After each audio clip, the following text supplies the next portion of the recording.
If you modify your lights, you don't want them to leak. So in this video, I'm gonna show you how to use this Morimoto Retro Rubber, this weird little rubber butyl sealant right here, so that you can perfectly reseal your headlights. So we're gonna seal Toon's lights up. These are the original Subaru headlights, and I had to remove all of the factory like booger-like stuff. Like there's a tiny little bit left right there. But the idea is because there's no factory seal left in there, I'm gonna stick in a whole bunch of the butyl sealant in there right now. So I've got this stuff right here. This is the retro rubber, and you can get it in gray or black. So if you've got factory lights, there's none of this in there. You have to remove all of your original sealant. Go! Little bastard. So let's put it in. All right, so I've got roughly about the shape of it. I'm gonna get a little bit more. You should easily have enough to do 2 of these lights in one roll, but I just opened this box. It's super tacky, so it's gonna wanna stick together. But start at one corner of the light, we're just gonna push it down into place. And because we've removed all the factory sealant, I'm just gonna lay this thing right into that channel. And then I'm gonna blast off this interior section first, stick it in the oven, get this really nice and tacky, and then when it comes out, that's when I'll put the top lens on. This is a common thing that you would have to do if you were dealing with like a domestic headlight, like a Mustang or a Charger, Challenger, things like that, because those have a different type of sealant that you have to fully remove as well. This thing is ready to go in the oven, and we've basically just done a big border of sealant around there. And there's not a whole lot going on other than that. I'm gonna blast it out, stick it in the oven, and we'll seal it up. Toon just asked me a second ago if he's like, you've never done that particular thing? And I was like, no, because I've never actually had to do the factory lights where it needed all of that sealant in there. Typically, all I have to do is I use that machine right there, and the machine dispenses that same stuff. This is like globs that were leftovers from other jobs, but it comes out of this housing. I actually have it on right now. I'm gonna turn it off because I'm not gonna use it. I realized after I turned this machine on that I already have full rolls of that stuff, and I can just drop it right into place. But what you're probably gonna have to do is stretch that sealant out and just put little stretched out, thinned out pieces of it, because if you just put a whole roll of that stuff right into your existing lights that already have that butyl sealant in there, it'll be too much. It'll have so much sealant it won't be able to come together. All right, I'm gonna put some gloves on, and because I've already used these gloves to seal up a set of lights, like I say in a lot of my videos, I like to just toss the disposable part and keep my nice Gorilla Grip gloves nice and fresh. I'll just stick some new blue disposables on top so that I don't have any glue on them, and so that I don't get any glue stuck to these guys. Sponsor me, bro. Give me Gorilla Grip gloves. They have some that are black and green. I was like, come on. That's perfect. How are we not gonna do this together? All right. Here is our nice sticky glue. I think what'll happen is I can just run this wire over the back of the projector.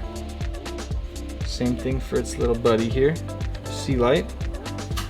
And like, that's kinda it. Okay, and now, we're just gonna push everything on into place.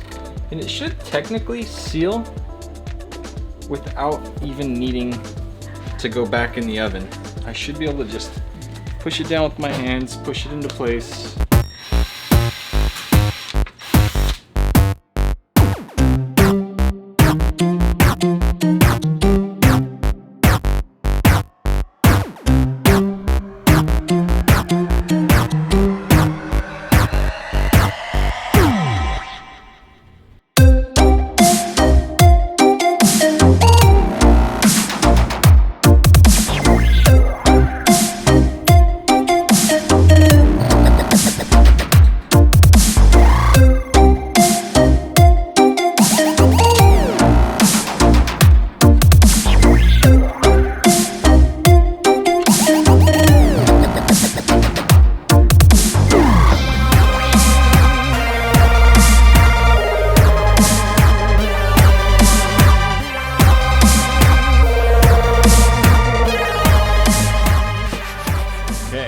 glue is hot. It should squish down perfect as long as everything's aligned.